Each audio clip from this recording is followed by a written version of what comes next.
Picture this. You're lying in the snow, bleeding, your 3-day-old daughter going silent in your arms.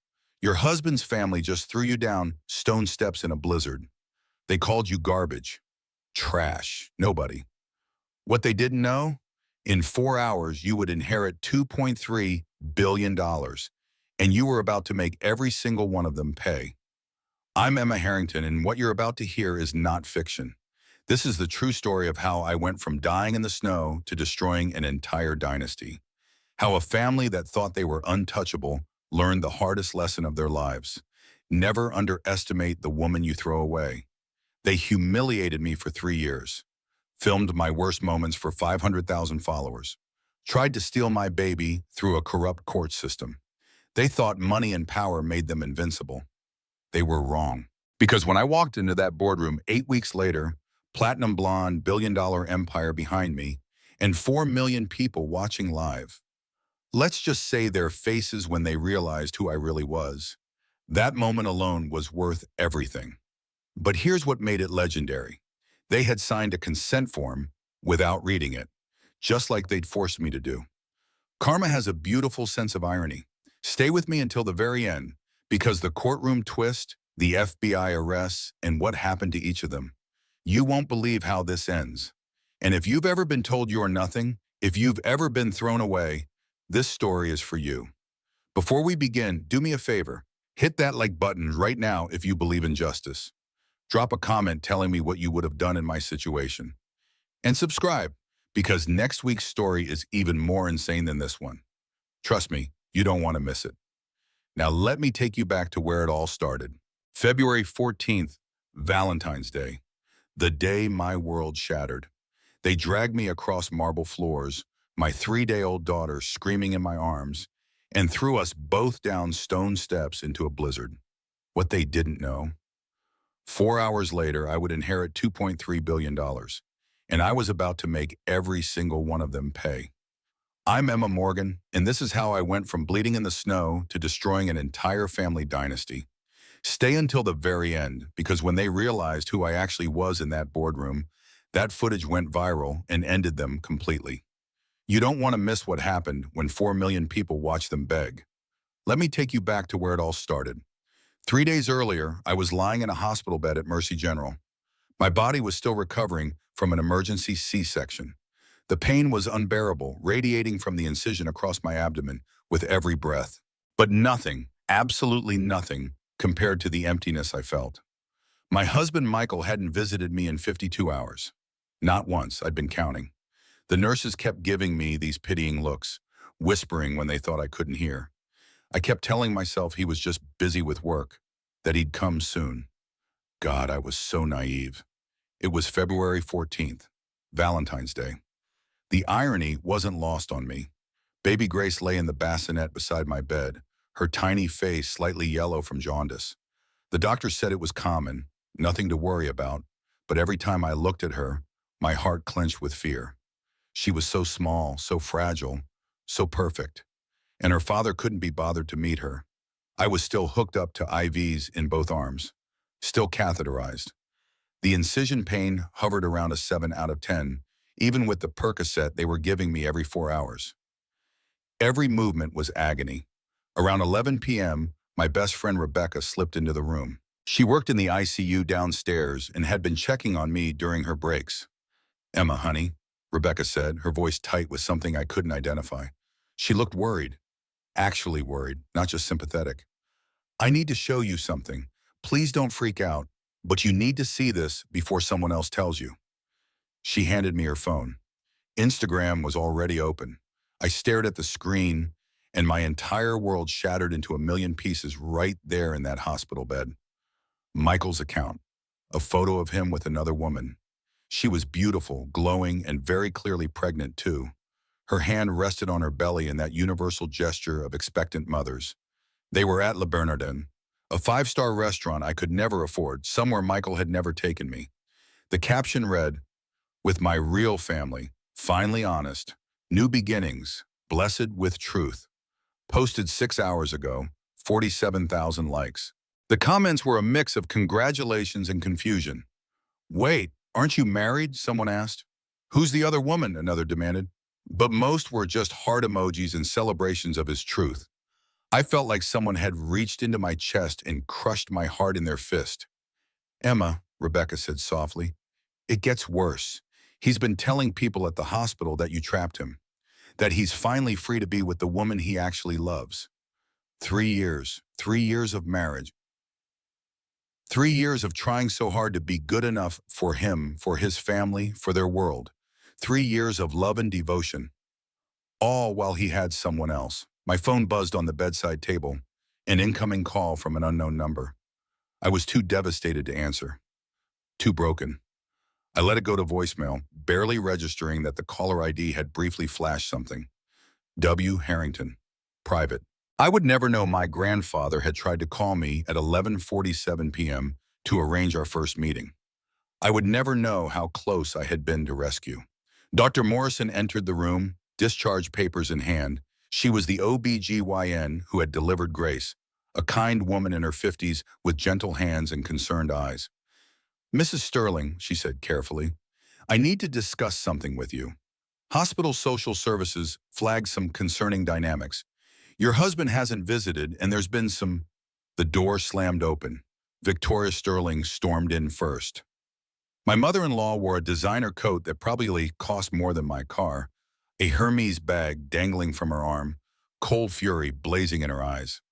Behind her came Jonathan, Michael's father, in an expensive suit that screamed old money and power. Then Madison, Michael's sister, with her phone already out and recording. And finally, Alexis, the woman from the Instagram photo. She had a smug smile on her face, one hand resting on her pregnant belly like she was claiming territory. Dr. Morrison stepped forward. I'm sorry, visiting hours are over, and Mrs. Sterling needs... Victoria cut her off with a wave of her hand. We're family. We have every right to be here. She thrust a folder at Dr. Morrison. These are CPS documents. My daughter-in-law is mentally unstable and unfit. We're here to protect our granddaughter. I stared at them, unable to process what was happening. CPS documents? What? The folder contained forged papers claiming I had postpartum psychosis, a fake psychiatric evaluation from Dr. Gerald Rothman, the Sterling family's paid psychiatrist. It recommended immediate temporary custody removal pending evaluation. Dr. Morrison's hands shook as she read. I could see her struggling, knowing this was wrong but unsure what to do. Hospital legal had been called. The Sterling donation to the East Wing gave them power here. Victoria stepped to my bedside, her voice dripping with venom. You've ruined my son's life long enough. This pathetic charade ends tonight. I was weak, confused, still foggy from pain medication. What are you talking about? I just had his baby. Alexis laughed, actually laughed. She stepped forward and pulled out papers from her purse. That baby isn't even his. We did a DNA test. She showed me fake laboratory results. Probability of paternity, 0%. My mind reeled. When? How? I'd been here the whole time. This was impossible. You can't test a newborn without the mother's consent. But they had papers, official-looking papers. Madison started live streaming to Instagram. I could see myself on her phone screen, pale and broken in a hospital bed. Hey guys! Madison's voice was bright and cruel. You wanted the truth about my brother's gold digger wife? Here it is, live from the hospital where she's trying to trap him with a baby that isn't even his. I watched in horror as comments flooded in. Oh my God, is this real? She looks so pathetic. Your brother deserves better. 500,000 followers watching me at my lowest moment. Victoria leaned in close. Let me tell you what you actually were, Emma. A joke. A bet. My son and his college friends wagered $100,000 to see if he could marry the poorest girl on campus and stand her for 3 years. She pulled out her phone and played a video. Michael drunk at his bachelor party 4 years ago, laughing with 7 friends. Dude, 3 years with trailer trash? For 100 grand? Easy money. I'll just close my eyes and pretend she's someone else when we... Laughter, so much laughter. My world collapsed. 3 years, every I love you, every anniversary, every time I tried so hard to fit into his world. to be worthy of the Sterling name. All a joke. Madison noticed my bracelet, the simple silver chain with a small charm that had belonged to my mother. It was all I had left of her. "Ooh, what's this?" Madison mocked. "Your precious heirloom?" She tried to grab it. I jerked my arm away, pain shooting through my abdomen. "Don't! It's all I have from my mother." Victoria slapped me, hard, across the face. The sound echoed in the quiet hospital room. Dr. Morrison gasped. "That's assault! I'm calling security." Jonathan's voice was cold. "We are security. Harrington Memorial Hospital. My family donated the entire East Wing. Call whoever you want." What they didn't know, what none of them knew, was that the hospital was named after my grandfather. They had just threatened me in my own family's hospital. Rebecca burst into the room. "What the hell is going on here?" Hospital security arrived, but they looked confused. Jonathan's donation gave him influence. They didn't know what to do. Victoria thrust divorce papers at me. "Sign these right now or CPS takes your baby tomorrow morning. We have doctors who will testify you're unstable. You'll never see her again." I was drugged on pain medication, terrified, in agony from my incision. The room was spinning. "Please," I begged, "please don't take my baby." My hands shook so badly I could barely hold the pen. But I signed. Alexis leaned in and whispered, her breath hot against my ear. "Did you really think someone like you could keep a Sterling? You're nobody. You'll always be nobody." Victoria smiled, cold and triumphant. "You're discharged. Come to the mansion tomorrow to collect your trash. Then you're gone forever." They left. I collapsed in tears, my whole body shaking. Rebecca held me. "We're calling the police. This is harassment, coercion." "No," I whispered. "They have lawyers, money. I have nothing. I just want my baby safe." Dr. Morrison pulled out her personal phone. I didn't see her recording the whole confrontation. I didn't know she was a mandated reporter who took her duty seriously. "I'm documenting this," she said quietly. "This is abuse." I was too broken to care. It doesn't matter. They always win. But it would matter, very much, later. I just didn't know it yet. The next morning, February 15th, I took an Uber to the Sterling estate in Greenwich, Connecticut. I couldn't afford my own car. Michael had controlled all our finances during our marriage. Baby Grace was in a hospital-provided car seat, wrapped in a thin blanket. She was so small, so vulnerable. 3 days old and already her life was falling apart. The mansion loomed before us. Massive Georgian architecture, old money screaming from every column and window. I'd lived here for 3 years and never felt like it was home. I still had my key. When I walked through the front doors, the house staff I'd thought were kind all avoided eye contact. Some smirked. I found all my belongings already packed, thrown in garbage bags in the driveway like trash. My hands shook as I walked to my room, not the master bedroom. Michael and I had never shared that. I'd always slept in the servants' quarters at the back of the house, because I wasn't really family. Everything was destroyed. My clothes had been soaked in fountain water. Ruined. My books were torn apart, pages scattered. The photos of my mother had been burned in the fireplace downstairs. I could smell the ash. My mother's jewelry was gone. I found Madison in the master bedroom, wearing it. My mother's pearl necklace. The one thing I treasured above all else. "Oh, this old thing?" Madison laughed, taking a selfie. "Looks better on me, anyway." Finders keepers. As I walked through the mansion for the last time, memories assaulted me. Thanksgiving, year 1. Victoria made me serve the guests while the family ate. When I tried to sit at the table, she'd said, "The help doesn't eat with family, dear." Michael had said nothing. A charity gala, year 2. I'd worn a borrowed dress because I had no money for my own. Victoria told me not to embarrass them, to stand in the back. Don't talk to anyone important. Jonathan made me work the coat check while Madison socialized in designer gowns. Christmas, year 3. The Sterling's open presents worth thousands. Michael's gift to me? A vacuum cleaner. Everyone laughed. Victoria said, "At least now you'll be useful." 3 years of systematic humiliation. I packed what little had survived into one small bag. Grace was crying, needing to be changed and fed, but I had nowhere to do it. Before I could leave, Victoria's voice echoed through the intercom. Emma, darling, main hall, now, everyone's waiting. My stomach dropped.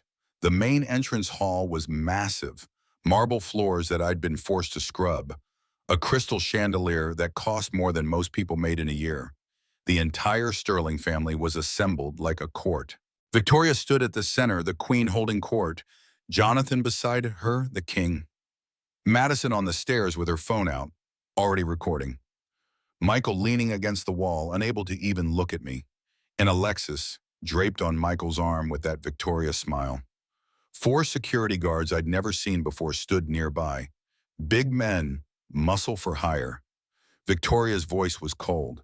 Before you leave and we forget you ever existed, you will kneel and apologize for wasting 3 years of our time and trying to trap my son with a bastard child.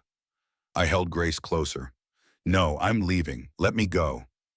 Jonathan's threat was quiet and deadly. You'll kneel, or we'll make sure every homeless shelter in Connecticut knows you're a mentally unstable child abuser.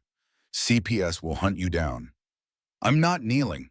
Victoria nodded to the security guards. Everything happened so fast. A guard grabbed my arms. I screamed, please, I have my baby. Please don't hurt her. Another guard ripped Grace from my arms. The pain was immediate and excruciating. My C-section stitches tore from the struggle. I felt something warm and wet spreading through my clothes. Blood. Grace was screaming, that high-pitched newborn cry that meant distress, that meant terror. Madison was live streaming the whole thing. This is what happens when gold diggers attack the wrong family. Watch karma in action. Comments flooded in. She deserves it. Throw her out. Fake baby mama. 500,000 people watching me be destroyed. The guards dragged me across the marble floor. I was too weak to fight, still recovering from surgery, blood loss making me dizzy. My shoulder hit the corner of a marble column with a sickening crack. Pain exploded through my arm, possible dislocation. My bracelet caught on the marble edge. The charm broke off and skittered across the floor. A maid picked it up and pocketed it. I didn't know then that she would matter later. I was bleeding, screaming, begging. Alexa stood there laughing. This is so pathetic. Michael, is this really what you wasted 3 years on? Michael's voice was empty, dead. Just get her out of here. He didn't even have the courage to feel guilt. They reached the massive oak front doors and threw them open. Outside was a blizzard, full force, 15 degrees Fahrenheit. The wind chill made it feel like -5. Snow was falling so heavy you couldn't see 10 feet ahead. The wind was howling like something alive and angry. They threw me down the stone steps. I tried to curl up to protect myself, but I hit hard. 5 steps. Each one was agony. My already injured shoulder took most of the impact. I landed in the snow at the bottom, blood staining the white ground red. My bag came flying after me. The contents scattered. Medication, diapers, 1 change of clothes, everything I had left in the world. Then a security guard tossed Grace at me. I barely caught her, pulling her against my chest to protect her from the cold. Madison shouted from the doorway, "Don't come back, or we'll have you arrested for trespassing. Say bye to your fake baby." Victoria's final words cut through the wind. This is where garbage belongs. The doors slammed shut with a boom that echoed in the empty street. I sat there in the freezing snow. Blood everywhere. Shoulder dislocated. C-section tearing. Grace's cries getting weaker, which was so much worse than her screaming. I had no phone. It had broken in the fall. No money, no coat, just a thin hospital cardigan. No real shoes, just hospital slippers that were already soaked through. I genuinely believed Grace and I would die there. "I'm so sorry, baby girl," I whispered, pulling her inside my cardigan to try to share body heat. "Mommy tried. I'm so sorry." Grace went quiet. That terrified me more than anything. Babies don't go quiet in the cold. Not unless something is very wrong. "Please don't leave me," I begged her tiny still form. "Please, you're all I have." My vision started to blur. Hypothermia was setting in. I could feel my body shutting down. I closed my eyes, ready to let go. Then I saw lights cutting through the snow. Three black Mercedes SUVs appeared like ghosts through the blizzard. The SUVs stopped right in front of me. Doors opened before the vehicles had fully stopped moving. An elderly man in an impeccable Tom Ford suit stepped out, holding an umbrella. Even at 3:47 in the morning, in a blizzard, he looked like he'd just left a boardroom. "Miss Emma Catherine Morgan," he said. "Thank God we found you." I could barely speak. "How? Who?" He knelt in the snow beside me, ruining what had to be a $3,000 suit. He didn't seem to care. "Your grandfather sent me. We need to get you both to safety now." Behind him, a team of paramedics in Harrington Global medical uniforms rushed toward us with heated blankets and medical equipment. "Grandfather?" I managed. "My mother's father died before I was born. I don't have—" "You do, William James Harrington. And we need to get you to Harrington Medical Center immediately. Your daughter is 10 minutes from critical hypothermia." The paramedics worked with professional efficiency. Heated blankets wrapped around both Grace and me. An IV line was established in my arm because I was severely dehydrated. Oxygen for Grace because her breathing was shallow. Someone stabilized my shoulder. Pressure bandages for the bleeding. They loaded us into a warm SUV. The heat felt like heaven after the brutal cold. The elderly man, Richard Blackwell, as I would soon learn, sat in the vehicle with us, monitoring everything. Through the blizzard, professional drivers navigated like they could see perfectly. Richard was on his phone, speaking in calm, efficient tones. "Dr. Anderson, ETA 8 minutes. I have a 28-year-old female, post-op day 3 from C-section, active bleeding, possible shoulder dislocation, moderate hypothermia, and a 3-day-old infant. Severe hypothermia, critical, prep NICU and trauma." A paramedic was checking Grace's temperature. 94.5, he said quietly. "We need to warm her slowly." Normal is 97 to 99 for newborns. If she hit 93, organ damage would begin. I watched them work on my daughter, too exhausted to do anything but trust these strangers who had appeared from nowhere. We arrived at Harrington Private Medical Center at 4:15 a.m. This wasn't Mercy General where I'd given birth.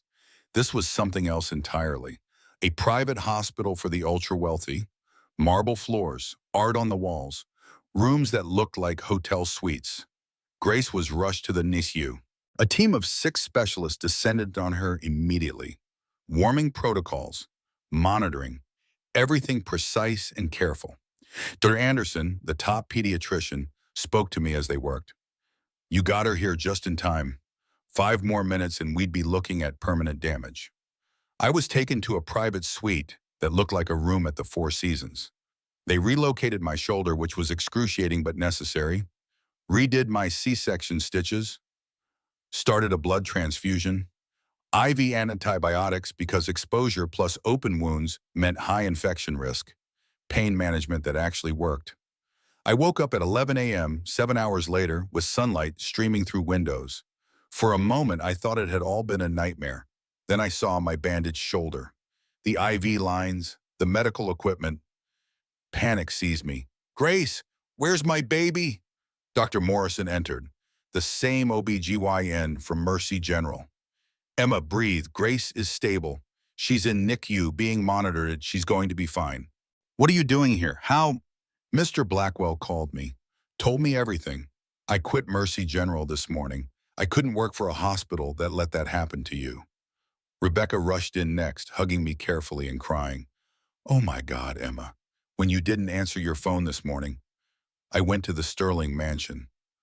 I saw the blood in the snow. I thought. She broke down. "I'm okay," I told her. "We're okay." Richard Blackwell entered with a leather portfolio in hand. "Ladies, I need a moment alone with Emma. What I'm about to tell her is confidential." Rebecca and Dr. Morrison left reluctantly. Richard pulled a chair beside my bed. Grace was brought in a rolling NICU bassinet, still being monitored but stable. Seeing her alive and safe made me start crying all over again. "Emma," Richard began, "your mother was Catherine Harrington before she became Catherine Morgan. Your grandfather was William James Harrington, founder and CEO of Harrington Global Industries." He showed me a photo, an elderly man with kind eyes and a powerful presence. I'd never seen him before in my life. I've never seen him. Mom never talked about her family. She said they were dead. Richard told me the story. My mother had run away at 19 after fighting with her father about my dad, James Morgan. William thought James was using her for money. He was right, but Catherine was stubborn and proud. She left with nothing. Changed her name, moved to Ohio, worked 3 jobs to raise me alone after my father abandoned us when I was 2. Pride kept her from reaching out. Pride kept William from apologizing. 2 stubborn people who loved each other but couldn't get past their own egos. When my mother died 5 years ago in a car accident, William was devastated. He'd been tracking her for years, always watching, never approaching. Then he started looking for me. He found you 2 years ago, Richard said, right after you married Michael Sterling. My breath caught. For 2 years, William watched you. He had security following you, cameras monitoring the Sterling estate. He saw everything they did to you. Richard showed me footage. Victoria making me serve at parties. Jonathan having me work as unpaid help. Madison's cruelties. Michael's neglect. Everything. Why didn't he help me? My voice broke. Richard explained. William wanted to intervene so badly, but his lawyers, including Richard, advised him to wait. They needed ironclad legal protection for the inheritance. No way the Sterlings could claim I married Michael knowing about the money. No way they could contest anything. They were building a trust structure that would protect me from everyone. The plan was for William to reveal himself to me the day after I gave birth, February 15th, today. That unknown call last night, I whispered. Richard nodded. That was William. He was flying back from London. He wanted to tell you he'd be at the hospital this morning to finally meet you. Richard's voice shook, the first time he had shown real emotion. His flight landed at 6:30 a.m. He went straight to his car. I called him to confirm the meeting time. He asked how you were doing. I said you'd been discharged and we didn't know where you were. The GPS tracker showed you at the Sterling mansion. GPS tracker? The bracelet, your mother's bracelet, the one you've worn every day for years. William had a medical-grade GPS chip embedded in the charm. Waterproof, 5-year battery, heat sensors. I touched my wrist. The bracelet was gone, lost in the snow when the charm broke off. It's how we found you. At 3:47 a.m., the heat sensor triggered an alert. Subject entering hypothermic temperature zone. I called William immediately, told him you were in danger. He pulled up the live security feed we had on the Sterling estate. Richard showed me footage on his tablet. The entire assault, Madison live streaming, me being dragged, thrown down the steps, blood in the snow, Grace nearly dying. All time-stamped, 3:47 to 3:52 a.m. William watched that footage at 7:05 a.m. in his car. Richard's voice broke completely. At 7:15 a.m. his driver called me.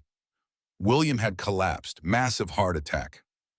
Paramedics arrived at 7:21. He was pronounced dead at 7:43 a.m. The crushing irony hit me like a physical blow. Emma, when they threw you down those steps at 3:47 a.m., you were nobody. You were exactly what they said. Poor, powerless, garbage. But at 7:43 a.m., 4 hours later, when William's death was legally recorded, you became sole heir to a $2.3 billion empire. They threw you in the snow when you had nothing. But when you hit that ground and the clock started ticking toward 7:43 a.m., you were already a billionaire. They just didn't know it yet. I stared at him, unable to process. Your grandfather died watching them abuse you, knowing he was about to make you powerful enough to destroy them all. Richard handed me an envelope, William's handwriting on heavy paper. I read through tears. My dearest Emma, if you're reading this, I'm gone. I'm sorry. I waited too long. I was flying home to finally meet you, to tell you I'm sorry for failing your mother, for not finding you sooner, for watching that family hurt you without intervening. I wanted legal protection in place first. I wanted to make sure no one could ever take what I'm giving you, but I should have protected you first. I saw the security footage this morning. Watching them throw you and Grace in the snow, I realized I'd made a terrible mistake. My heart couldn't take it, literally. But even in death, I can protect you. Everything I built is yours. $2.3 billion, 40 companies, properties in 18 countries. All of it. Take this empire. Say buying it. Show them what Harrington blood truly means. Never bow to anyone again. Make them pay for every bruise, every tear, every moment they made you feel worthless. You are not garbage. You are my granddaughter. You are powerful beyond measure. And I'm sorry I won't be there to see you rise. With all my love, Grandfather William. I clutched the letter, sobbing. Grace was safe in her bassinet beside me. Finally safe. The trust was already established, Richard said. Everything transfers to you immediately. No probate, no delays, state taxes already planned for, board of directors already briefed. Emma, as of 8 a.m. this morning, you are chairwoman of Harrington Global Industries, and the Sterling family has absolutely no idea. Oh, I looked up, tears still on my face, but something different in my eyes, something cold, something hard. Tell me everything about their business, I said. Every vulnerability, every weakness. Richard smiled for the first time. Now you sound like your grandfather. The next day, February 16th, I sat in a wheelchair in Harrington Global's private conference room. I was still recovering, but I needed to understand what I now controlled.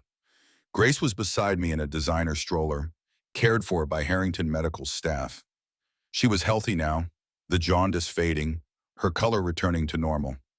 Richard presented me with leather-bound dossiers on the Sterling family. Sterling Industries is in catastrophic debt, he began. $83 million total. He showed me financial documents. Jonathan had embezzled $12 million from the pension fund for his private spending. Failed ventures had cost $31 million. Operating loans totaled $40 million. They were 3 months from total bankruptcy without new capital. Jonathan applied for a $75 million contract with Harrington Global last month. Richard said, a government defense contract where we're the intermediary. It's their only hope of survival. And we control whether they get it. You control it. You're CEO. Next came Victoria's information. Sterling-style boutiques, her Passagin project. 5 locations across Connecticut and Manhattan. All in Harrington-owned buildings, and Richard said, leases up for renewal in 47 days. She's $480,000 behind on rent. But here's the best part. She's been underreporting income to the IRS. We have proof of $2.3 million in tax evasion. Can we report her? I asked. Already drafted the anonymous tip, waiting for your authorization. Private investigator James Crawford presented Madison's file. Madison Sterling, age 32, claims to be 26 on all public platforms. He showed me her driver's license next to her Instagram bio. The birth dates didn't match. Extensive plastic surgery, all undisclosed, rhinoplasty in 2019, breast augmentation in 2020, cheek fillers, Botox, lip injections ongoing, BBL, Brazilian butt lift in 2021. Her modeling contract with Prestige Agency specifically states no undisclosed procedures. It's grounds for termination. Who owns Prestige Agency? I asked. Richard smiled. As of yesterday, you do. Harrington Global acquired it 2 weeks ago. Madison doesn't know yet. Michael's file was next. The college bet was fully documented. Group chat with 8 participants, none of them smart enough to delete it. Brad Miller, 23. Dude, no way you last 3 years married to that broke chick LMAO. M. Sterling, 100K says I can, easiest money ever. Or Chad Morrison. What if she finds out? M. Sterling, she won't. She's too stupid and desperate to question anything. There was video too, the bachelor party footage Victoria had shown me, but the full version. Michael talking about closing his eyes and pretending I was Alexis. Everyone laughing. Michael also embezzled $3.8 million from Sterling Industries to fund his lifestyle with Alexis, Crawford added. Jonathan knows but covered it up because it's family. Finally, Alexis Beaumont, except that wasn't her real name. Alexandra Marie Thompson, Crawford said, pulling up her mugshot from California in 2019. Professional con artist. 3 documented cases. Case 1, 2018. Engaged to Richard Pemberton, a tech millionaire. Faked pregnancy, stole $400,000, disappeared before the supposed miscarriage. Case 2, 2020. Engaged to David Collins, hedge fund manager. Faked pregnancy, Stole 650,000, vanished.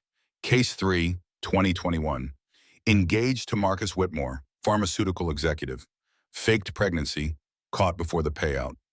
Warrant issued.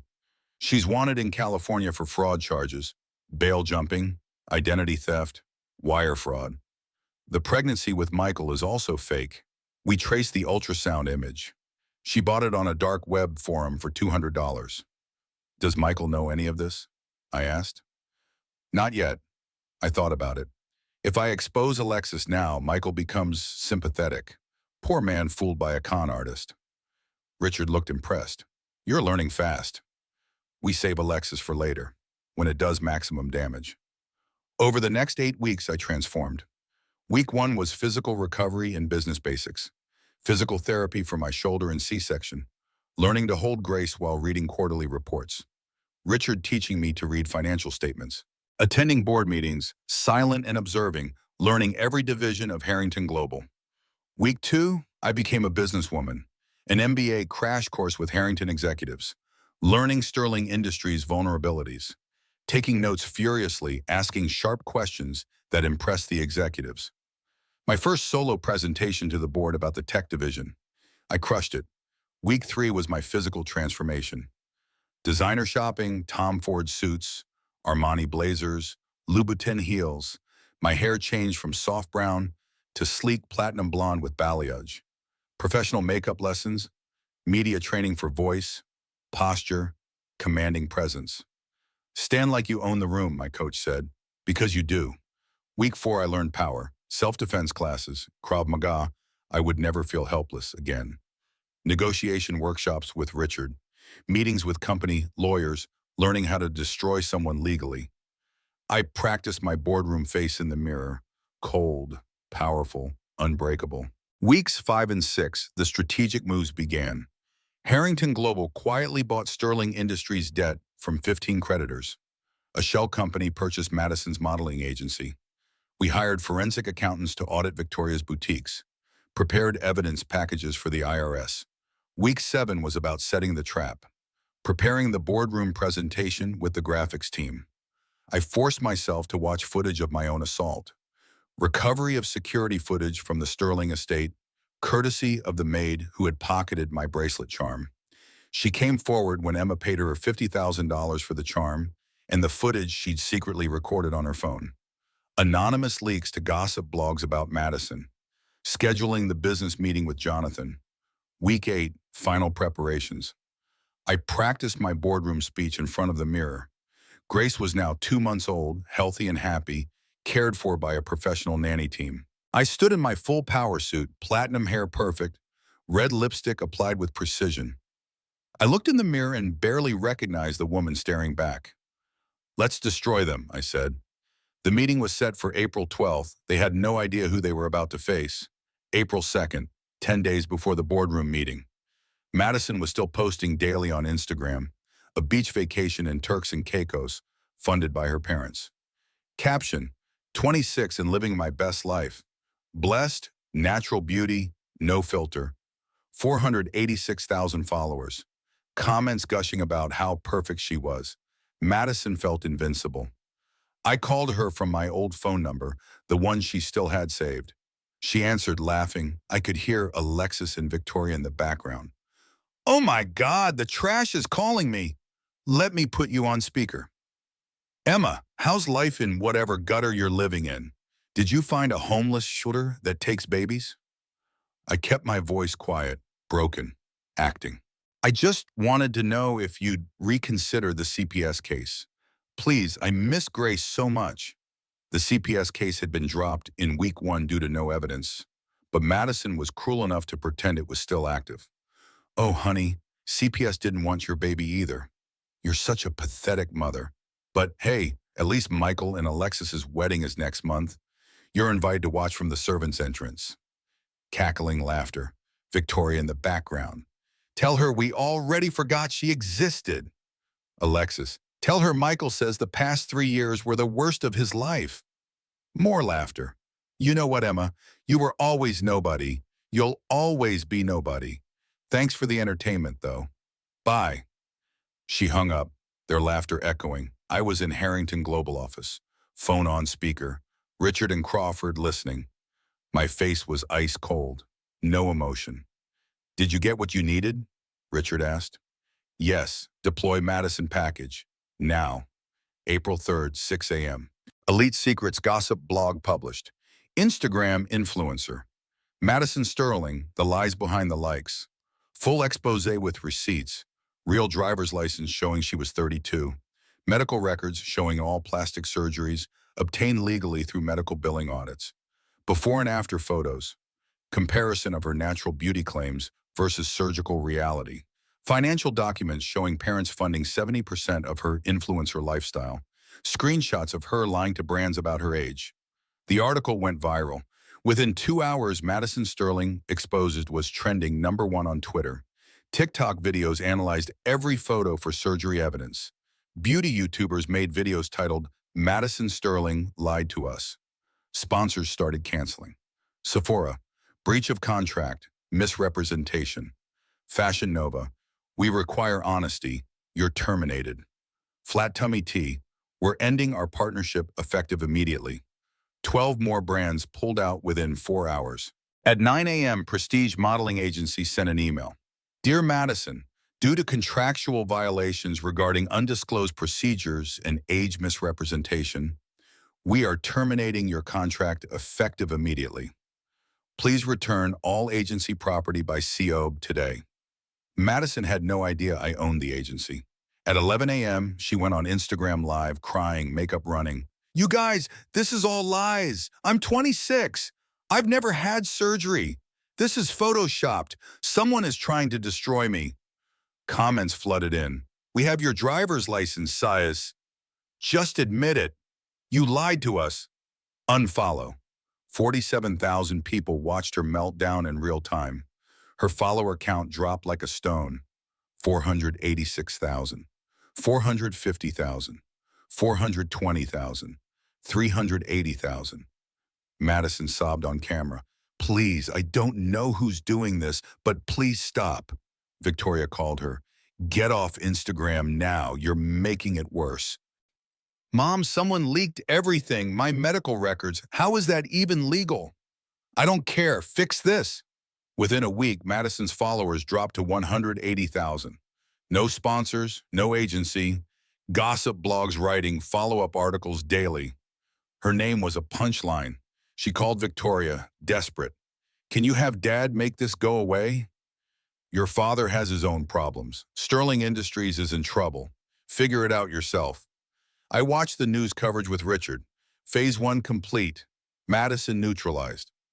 She called me trash, filmed my assault for entertainment. She deserves everything she's getting. Who's next? Richard asked. Alexis. Then we save Victoria and Jonathan for the boardroom. April 5th, the Sterling Mansion. Michael and Alexis were living together, planning their wedding for May. Alexis's belly was getting bigger, the fake pregnancy belly high quality and convincing. Victoria was fussing over wedding plans. Jonathan was stressed about business but hiding it. An anonymous FedEx package arrived. Michael opened it in his study. Inside he saw was a full dossier on Alexander Marie Thompson, criminal record, mugshots from 3 previous cons, documentation of fake pregnancies, the ultrasound image she'd used with metadata showing it was purchased online, bank records showing $650,000 stolen from previous victims. A note, Michael, you made me feel like garbage for 3 years. Now you know what it feels like to be fooled. Check her belly. It's fake. You're welcome. A friend. Michael stormed into the master bedroom where Alexis was getting dressed. Who the hell are you, really? He threw the dossier at her. Alexis stammered. Baby, I can explain. Your name isn't even Alexis. You're a con artist. She tried to run. He grabbed her arm. Her sleeve caught on the dresser drawer. The pregnancy belly fell out of her dress. Silicone. Expensive, but fake. It hit the floor with a thud. Michael stared. Get out of my house, now. Victoria and Jonathan rushed in. They saw the belly on the floor. Victoria gasped. Jonathan picked up the dossier. She's wanted in California? Alexis tried to grab her purse. Jonathan blocked the door. You're not going anywhere. I'm calling the police. At 11:30 a.m., Greenwich police arrived with a warrant from California that had finally been executed. Alexis in handcuffs, screaming, "This is a setup. Someone sent this information. Someone's targeting us." Victoria stopped. Who would even know about? Madison, watching, said what they were all thinking. First me, now Alexis. Someone's coming after us. Jonathan tried to dismiss it. Don't be paranoid, it's coincidence. But his face showed doubt. That night, Michael sat alone in his study, drinking scotch. Everything was falling apart. His 3-year marriage was a bet his friends still mocked him about. He had a real daughter with Emma that he'd abandoned. Alexis was a con artist. The company was failing. Everything he touched turned to garbage. He pulled out his phone, scrolled to my old number, now disconnected, almost called to apologize. Victoria walked in. Don't even think about it. Maybe we were too hard on her. The baby, Grace, she's my daughter, and I... Victoria slapped him. That woman is gone. She's nothing. Focus on what matters, saving this family's business. What if someone's targeting us because of what we did to Emma? Victoria laughed. Emma? That pathetic girl is probably dead in a ditch somewhere. She doesn't have the resources or brains to come after us.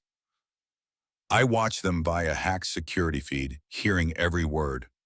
My expression was ice cold. April 6th, I watched the Sterlings implode on security feeds. Richard said, "The Sterlings are destroying themselves. Michael and Alexis broken up. Madison's career destroyed. Victoria panicking about money. You could stop here. Take Grace, move to Paris, live your life. They're already suffering." I looked at Grace, 2.5 months old, smiling at me. Maybe you're right. Maybe revenge isn't worth it. They're destroying themselves. I just want peace. I want Grace to grow up away from all this ugliness. I started drafting plans to relocate to London. Harrington Global had European offices. I could run the company from there. Never see the Sterlings again. Let them rot in their own consequences. For a moment, I genuinely considered mercy. Then April 8th happened. Legal papers arrived at Harrington Global office. Sterling family versus Emma Morgan. Emergency custody petition. They claimed I'd abandoned Grace. Fabricated witness statements from paid mansion staff. That I was mentally unstable, citing Dr. Rothman's updated fake psychiatric evaluation.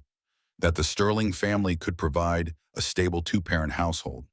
That Michael was reformed and seeking to make amends. That a child's best interest meant a wealthy, stable Sterling home versus a single mother.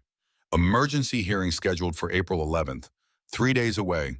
Judge, Honorable Robert Whitmore, Connecticut Family Court. Richard was grave. Emma, this is serious. Whitmore is old money, Connecticut. Golfs with Jonathan Sterling. He's biased toward traditional family structures. But I have evidence. The assault, the abuse, they're claiming all evidence was illegally obtained. Without admissible evidence, it's your word against theirs in Connecticut Family Court. They have home court advantage here.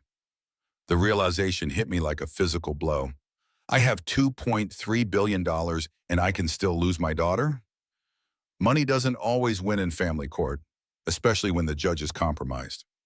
My legal team of 5 top lawyers gathered. We need Dr. Morrison's testimony about the hospital abuse. She's scared. Testifying means going against the hospital the Sterling family donated to. What about Rebecca Martinez, the nurse? Hearsay. She didn't witness the actual assault. The security footage from the mansion? Illegally obtained, inadmissible. So we have nothing? The lead counsel was honest. We have your testimony, but they'll paint you as a bitter, vindictive ex-daughter-in-law. And Judge Whitmore already leans their direction. April 11th, Connecticut Family Court in downtown New Haven. I arrived with my legal team. Across the aisle, the Sterling family had 8 lawyers. The Sterling's lawyer opened. Your Honor, this is about a child's welfare. Grace Sterling was born into a loving family. Her father, Michael Sterling, made mistakes, as we all do, but is now committed to being the father she deserves. Her grandmother, Victoria Sterling, and grandfather, Jonathan Sterling, are pillars of Connecticut society, with resources and stability to provide an exceptional upbringing. The respondent, Emma Morgan, has demonstrated erratic behavior, abandoned her child with strangers, while she has been seen entering and leaving various luxury hotels and corporate buildings. We asked for immediate custody transfer pending full evaluation. They were twisting my work at Harrington Global to look like suspicious behavior. My lawyer countered, "Your Honor, this is a transparent attempt by an abusive family to further victimize my client. Emma Morgan was assaulted, thrown out of the Sterling home in a blizzard with a 3-day-old infant." Objection. No evidence of assault has been presented. Sustained. Counsel, stick to facts and evidence. Victoria took the stand, dressed like the perfect grandmother. Chanel suit, pearls, concerned expression. "Your Honor, I loved Emma like a daughter. We welcomed her into our home, despite her humble background. We tried to help her adjust to our family's lifestyle. When she had the baby, we were overjoyed. But Emma became increasingly paranoid, accusatory. She claimed we were trying to steal Grace. We were only trying to help. She left our home voluntarily in the middle of the night. We were worried sick. Now we discover we don't even know where she's living or what she's doing. Michael just wants to be a father to his daughter." My lawyer cross-examined. "Mrs. Sterling, you claim Emma left voluntarily. Why would a woman recovering from surgery leave in a blizzard with a newborn?" "I don't know. I told you she was acting irrationally."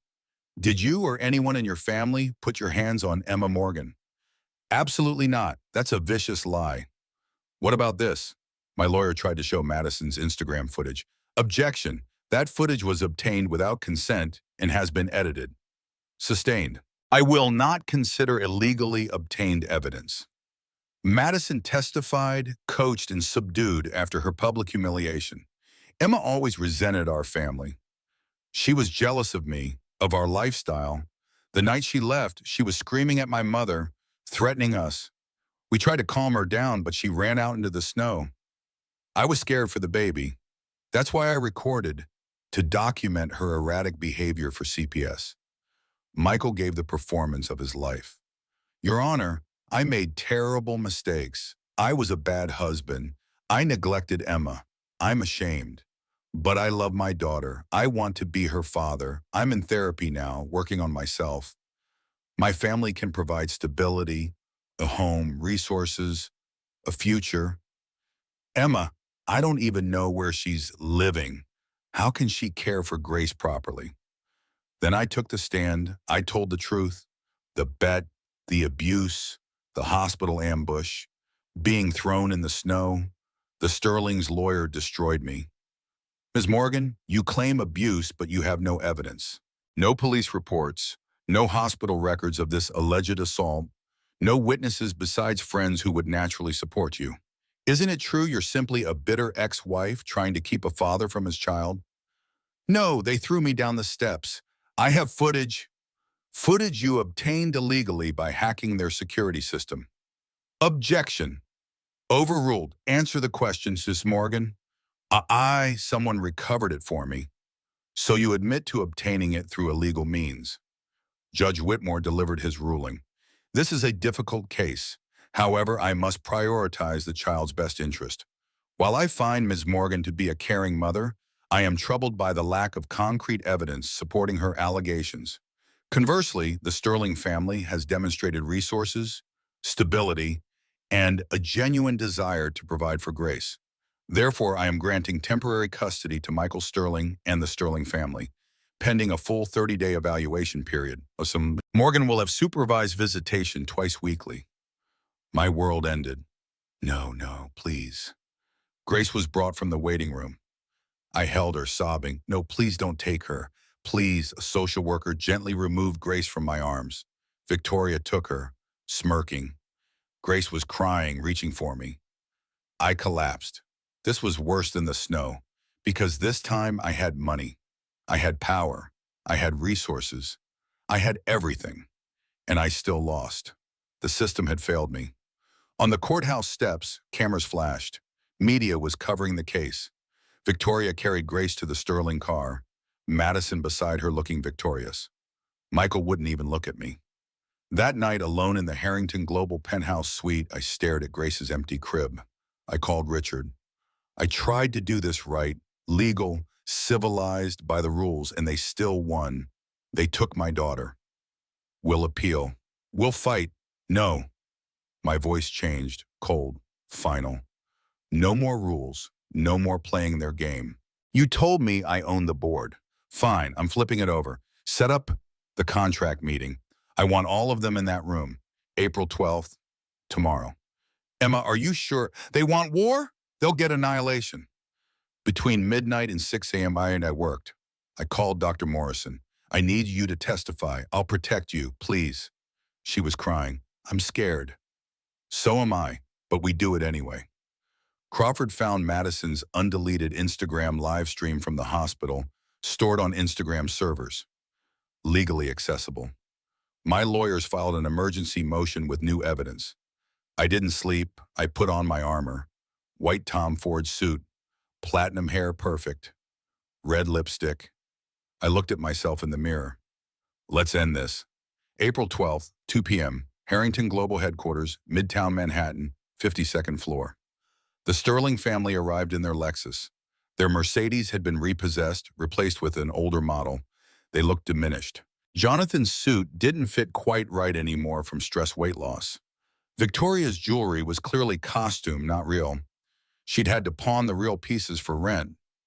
Madison had no designer outfit, her hair not professionally done, looking exhausted. Michael was hungover and defeated, but they were trying to look confident. This $75 million contract was their only hope. In the elevator, Victoria said, "Remember, we are Sterling's, old money. They'll respect that." Jonathan, just let me handle the negotiation. We need this contract or we're finished. Madison, checking her phone. At least that Emma situation is resolved. Judge gave us grace. Michael said nothing, staring at the elevator floor. The elevator opened to the 52nd floor. Breathtaking. Floor-to-ceiling windows. Manhattan skyline. Modern art. Obvious wealth. The receptionist directed them to conference room A. Massive. Glass walls. View of Central Park. Conference table seating 20. At the head, the CEO chair was turned away, facing the city. 8 board members in expensive suits were already seated. Security guards stood at the exits. A massive screen hung behind the CEO chair. The Sterling family sat across from the CEO chair. Jonathan cleared his throat. "Thank you for this opportunity to—" My voice cut him off. "Hello, Jonathan." The chair slowly turned. I sat there in full power. Platinum blonde hair sleek. White Tom Ford suit. Red Louboutin heels. Grandfather's signet ring. Red lipstick. Ice-cold expression. "Hello, Victoria." Madison. Michael. Their reactions happened in slow motion. Jonathan's face drained of all color. He stumbled backward into his chair. Victoria actually fainted. Madison caught her, staring at me in horror. Madison's mouth hung open. She couldn't process what she was seeing. Her phone dropped from her hand. Michael froze completely, eyes wide, unable to speak. Security guards stepped in front of the exits. No one was leaving. Jonathan recovered enough to speak. What? What is this? Some kind of joke?" I stood and walked slowly around the table. My voice was calm and deadly. "Please, sit down. We have a $75 million contract to discuss." Victoria revived, hysterical. "This is insane. You can't be. You're nobody. I'm Chairwoman Emma Catherine Harrington, CEO of Harrington Global Industries, sole heir to my grandfather William Harrington's $2.3 billion empire." I pointed to the portrait on the wall, William Harrington's official photo. "And you're here because you applied for a contract with my company." Michael found his voice. "This is impossible. How am I here? Let me tell you a story." I clicked the remote. The screen behind me lit up. The first slide showed February 15th, 3:47 a.m. Footage of me being thrown down the Sterling estate steps. Time-stamped. Clear as day. Victoria screamed, "Turn that off." "No, you're going to watch." The footage played, everything.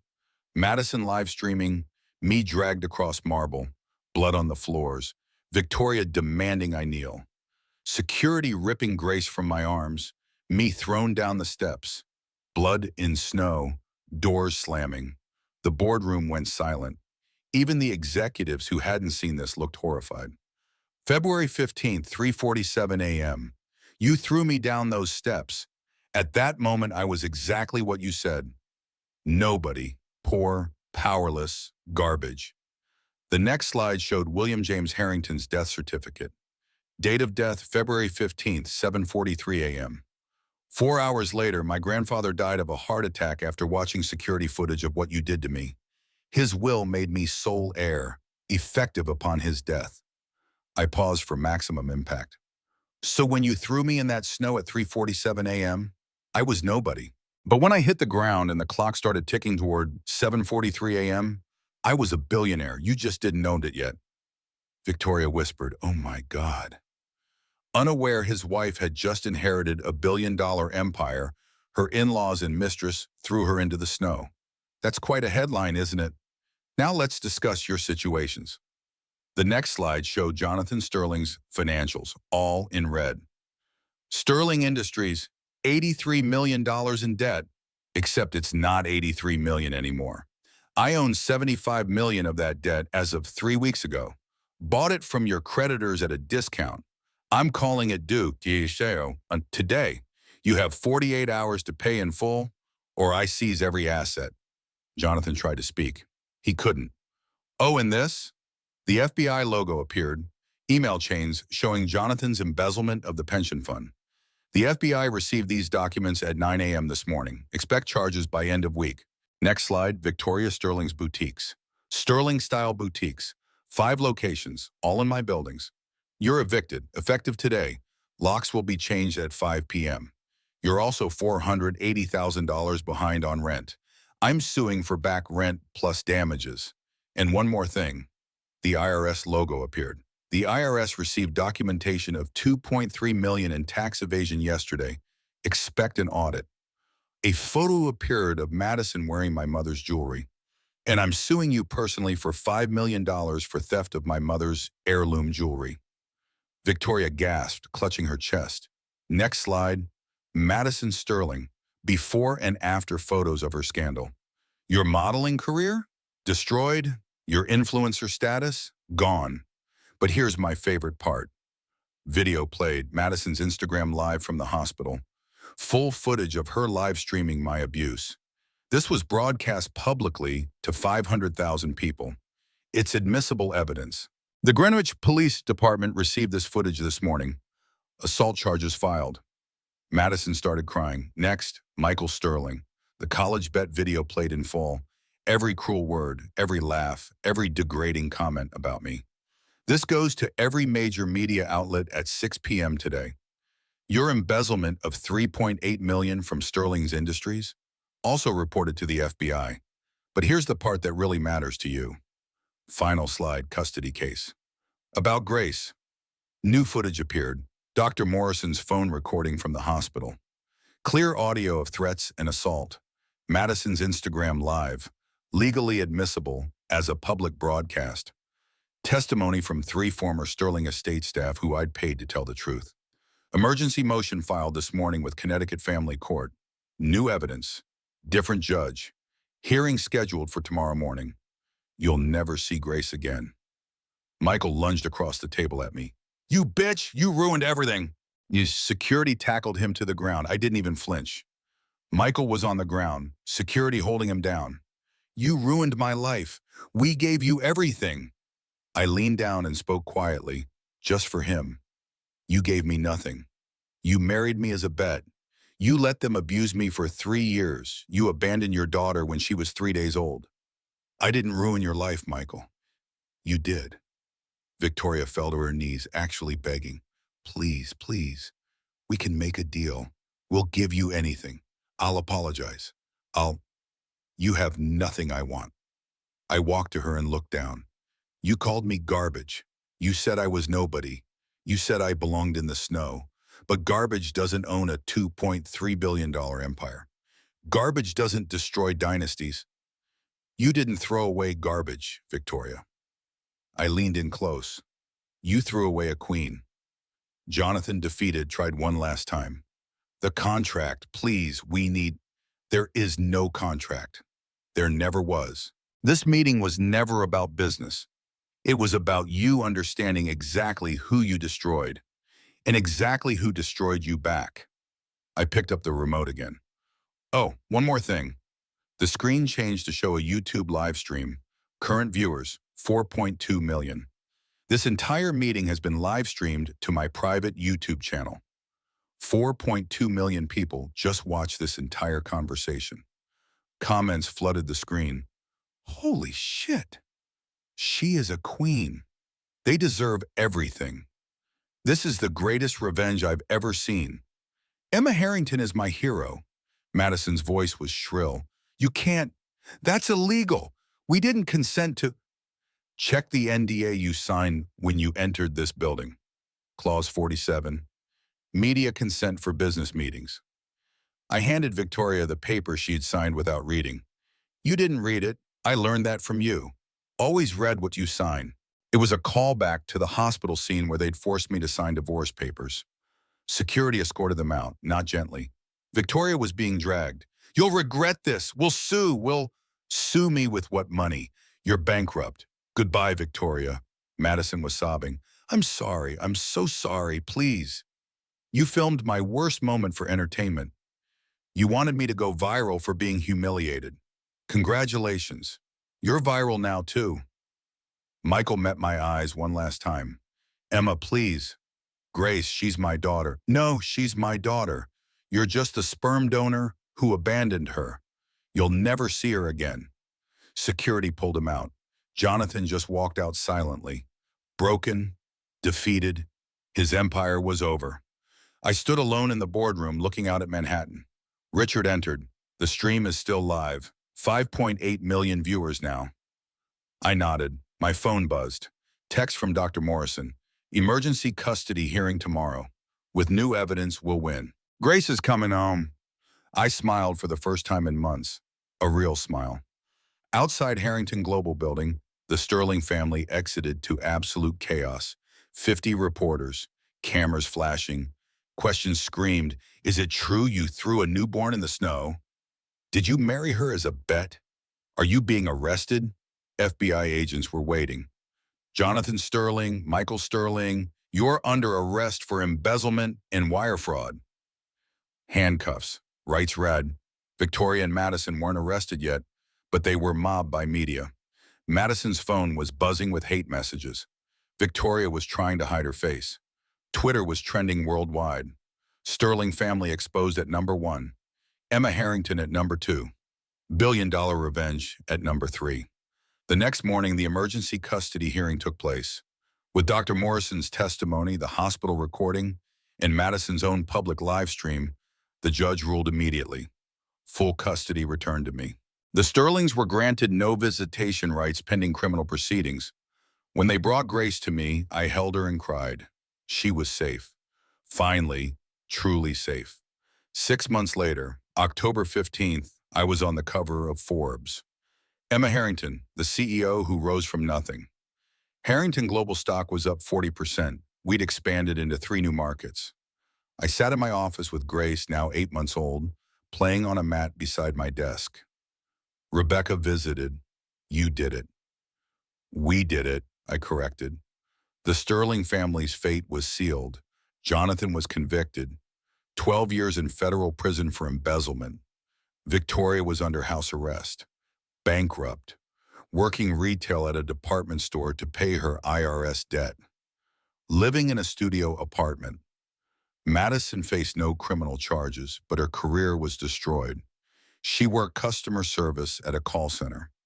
Her Instagram followers had dropped to 12,000. She'd lost 97%. Michael took a plea deal. 7 years in prison. He formally signed away all parental rights to Grace. Alexis, or rather Alexandra Thompson, was convicted in California. 15 years for multiple counts of fraud. Sometimes people ask me if I have any regrets, if the revenge was worth it. I look at Grace, happy and healthy, growing up knowing she's loved and safe. I think about the $50 million I donated to women's shelters and abuse victim services. I think about the women who have reached out, sharing their own stories of surviving abuse and finding strength. The original video of my assault has been viewed 127 million times. The Sterling family became a worldwide symbol of karma and justice. Their cruelty was exposed for everyone to see. Was it worth it? Every single second. Let me tell you something I've learned. Something I wish someone had told me when I was lying in that snow, convinced I was nothing. Pain doesn't break everyone. Sometimes if you're strong enough, if you refuse to stay down, pain forges you into something harder than diamonds. Something unbreakable. When they threw me down those vajicidips, I was broken, bleeding, convinced I was nobody. But I was wrong. I wasn't nobody. I was just somebody who hadn't realized her power yet. The media attention from the live stream was intense. For weeks, I couldn't go anywhere without being recognized. Some people called me a hero. Others said I was vindictive, that revenge was beneath me, that I should have been the bigger person. To those people, I ask, what would you have done? Would you have turned the other cheek when they threw your newborn daughter into a blizzard? Would you have forgiven when they tried to steal your child through a corrupt legal system? Would you have shown mercy to people who showed you none? I didn't think so. There's a difference between revenge and justice. Revenge is about hurting someone because they hurt you. Justice is about making sure they can't hurt anyone else ever again. What I did? That was justice. The Sterling family didn't just abuse me. They had a pattern. After everything became public, 7 other women came forward with stories about the Sterling family. Women Michael had dated before me. Women who worked at Sterling Industries. Women who had been mistreated, abused, silenced. Every single one of them thanked me for having the courage to expose what they'd suffered. That's when I knew I'd made the right choice. I started the Harrington Foundation for Abuse Survivors, $50 million in initial funding.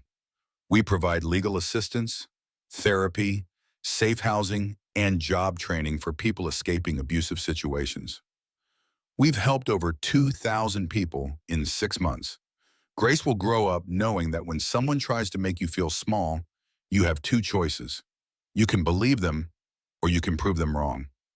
I chose to prove them wrong. 1 year after that boardroom meeting on April 12th, I held a press conference. Reporters filled the room, cameras everywhere. 1 year ago today, I began. I sat in a boardroom with the people who had abused me for 3 years. People who had thrown me and my infant daughter into a blizzard. People who had tried to steal my child through a corrupt legal system. Today, I stand here as CEO of a thriving company, as a mother to a happy, healthy daughter, and as someone who refused to let cruelty define her. I'm often asked if I regret what I did, if the revenge was worth it, and I want to be clear, what I did wasn't revenge, it was accountability. The Sterling family didn't lose everything because I was vindictive. They lost everything because they broke the law. Jonathan Sterling embezzled from his employees' pension fund. Victoria Sterling evaded millions in taxes. Michael Sterling committed fraud.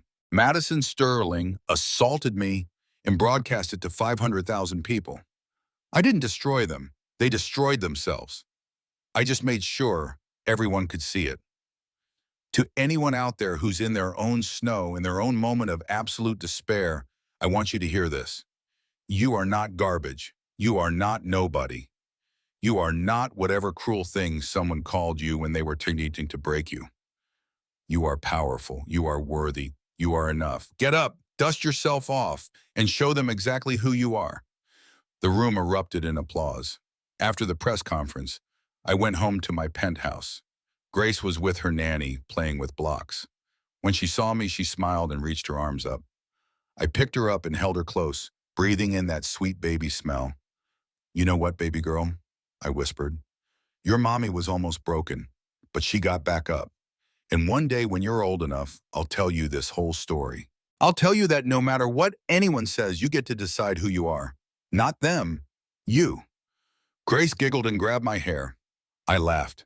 For the first time in years, the sound was genuine and free. Rebecca came over that evening. We sat on my balcony, overlooking the Manhattan skyline, drinking wine. Do you ever think about that night? She asked. In the snow. Every day, I admitted. But not the way you'd think. I don't think about it with pain anymore. I think about it as the moment everything changed. The moment I stopped being a victim and became a survivor. You're incredible, you know that? I shook my head. I'm not special. I'm just a woman who refused to stay down. That's what makes you special. We sat in comfortable silence, watching the city lights. What's next for you, Batias? Rebecca asked. I thought about it. Honestly, I don't know. Keep growing the company, keep helping people through the foundation. Raise Grace to be strong and kind. Maybe that's enough. It's more than enough. You've already changed the world for so many people. That night after Rebecca left, I stood in Grace's nursery, watching her sleep. She was so peaceful, so innocent, so perfect. I thought about my mother, Catherine, how she'd run away from her own father's control, trying to make it on her own, how she'd worked 3 jobs to raise me, how she'd been too proud to reach out for help, even when she needed it. I thought about my grandfather, William, how he'd watched me suffer for 2 years, wanting to help but held back by lawyers and strategy, how he'd tired watching someone he loved be abused. Both of them had been destroyed by pride, by the inability to bridge the gap between love and stubbornness. I wouldn't make that mistake. I promise you, I whispered to sleeping Grace, you'll grow up knowing you're loved. You'll grow up knowing that asking for help isn't weakness, it's strength. You'll grow up knowing that you never have to accept cruelty from anyone, no matter who they are. And if anyone ever tries to make you feel small, you'll remember that your mother was thrown in the snow and became a queen. Grace stirred in her sleep, her little hand curling into a fist. I smiled and kissed her forehead. Tomorrow, I had a board meeting. Next week, we were launching a new division of Harrington Global, focused on ethical business practices and employee welfare. Next month, the foundation was opening 3 new shelters. But tonight I was just Emma, just a mother watching her daughter sleep, just a woman who'd survived hell and come out stronger. And that was enough. 5 years later, Grace is starting kindergarten today. She's wearing a purple dress she picked out herself, her dark hair in pigtails, bouncing with excitement. Mommy, do you think the other kids will like me? She asks as I drive her to school. Baby, they're going to love you. Just be yourself. That's always enough. Like you always say? Exactly like I always say. I watch her run into school, fearless and bright, and my heart swells. Harrington Global is now worth $4.1 billion. We've expanded into renewable energy, ethical manufacturing, and affordable housing. Every decision I make, I think about the kind of world I want Grace to inherit. The Harrington Foundation has helped over 15,000 people escape abusive situations. We've funded 3 documentary series about domestic violence. We've lobbied for stronger protections for abuse survivors in family court. The Sterling family is a distant memory now.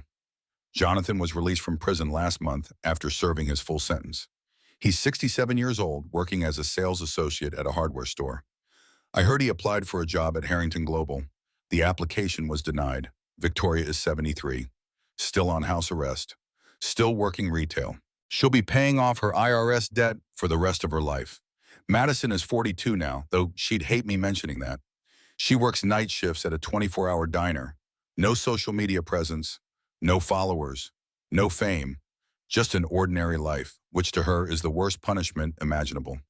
Michael was released 2 months ago after serving 5 years of his 7-year sentence.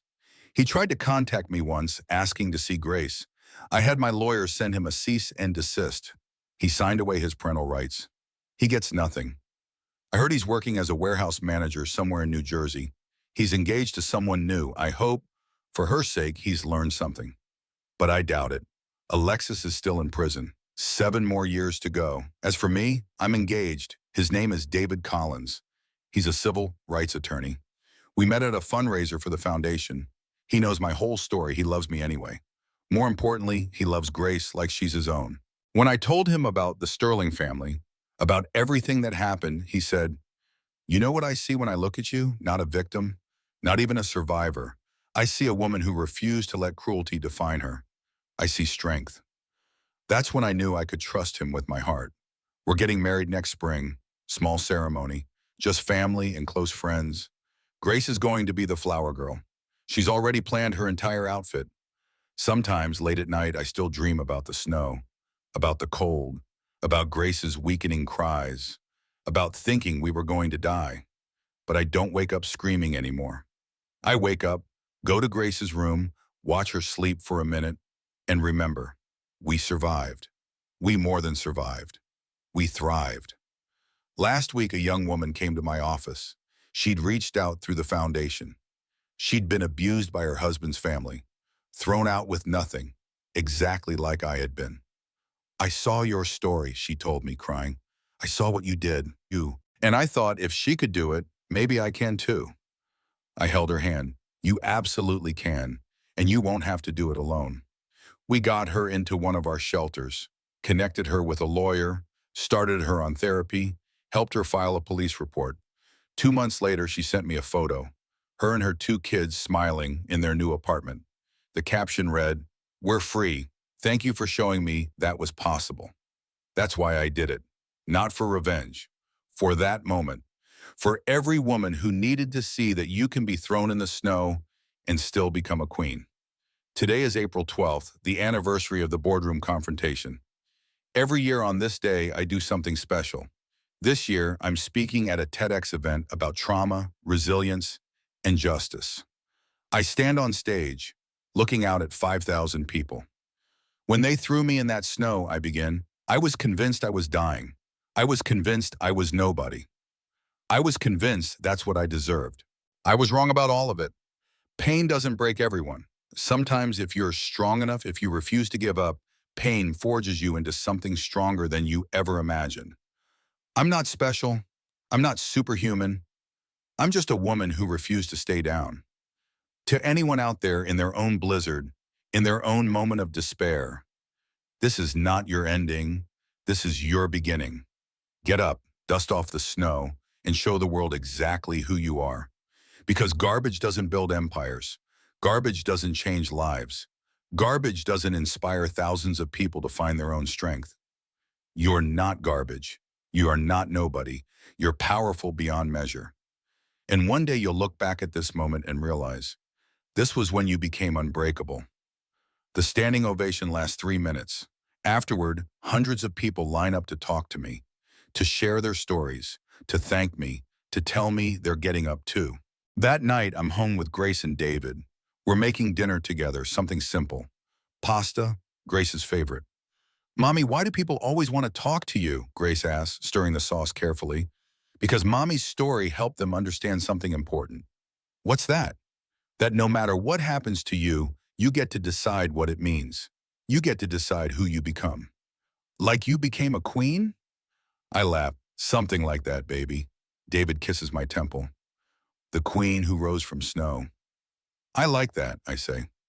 After dinner, after Grace is asleep, David and I sit on the balcony, just like Rebecca and I did years ago. "Do you ever regret it?" he asks. "The public nature of everything? The live stream? The media circus?"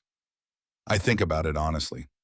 No, because it wasn't just about me. It was about every person who's ever been told they're nothing, every person who's been thrown away like garbage. I wanted them to see that you can come back from that. You can not just survive, but thrive. You've changed so many lives. They changed their own lives. I just showed them it was possible. We sit in comfortable silence, holding hands, watching the city. I think about Emma from 5 years ago. Broken, bleeding, convinced she was dying in the snow. If I could go back and talk to her, I'd say, hold on, just a little longer. Help is coming, and 5 years from now, you'll be happy. Truly, genuinely happy. Grace will be healthy. You'll be in love. You'll have helped thousands of people. The Sterling family will be nothing but a bad memory. The snow doesn't last forever. Spring always comes. My phone buzzes. Email from the foundation. Another woman asking for help. Another person ready to escape their own blizzard. I respond immediately, connecting her with resources, letting her know she's not alone, because that's what this was all about. Not revenge, not even justice, really. It was about making sure that no one else has to lie in the snow, bleeding and broken, believing they're nobody. It was about showing the world that you can be thrown away like garbage and still become a queen. And if my story, my pain, my journey can help even one person find the strength to stand up and fight back, then every moment of it was worth it. I look at the Manhattan skyline, at the Harrington Global building with my grandfather's name on it, at the city that became my kingdom. I think about William, watching me from wherever he is now, hoping he's proud. I think about my mother, Catherine, who taught me that sometimes the bravest thing you can do is walk away from what's hurting you. I think about baby Grace sleeping peacefully in her room, safe and loved, never having to question her worth. And I think about myself, Emma Catherine Morgan Harrington, the girl who was nobody, the woman who became everything. They threw me in the snow when I had nothing. They didn't know I was about to inherit a $1 billion empire. They didn't know I would survive. They didn't know I would rise. But most importantly, they didn't know that sometimes when you try to destroy someone, you just make them stronger. I am not a victim. I am not even just a survivor. I am a woman who was broken and refused to stay that way. I am a mother who will teach her daughter that her worth is not determined by anyone else. I am a CEO who built an empire in fairness and justice. I am a philanthropist who turns pain into purpose. I am the queen who rose from snow. And if you're reading this, if you're in your own blizzard right now, if you're convinced you're nobody, let me tell you something. You're wrong. You are somebody, you are powerful, you are worthy. And one day you'll rise too. Get up. The snow doesn't last forever. Your empire is waiting.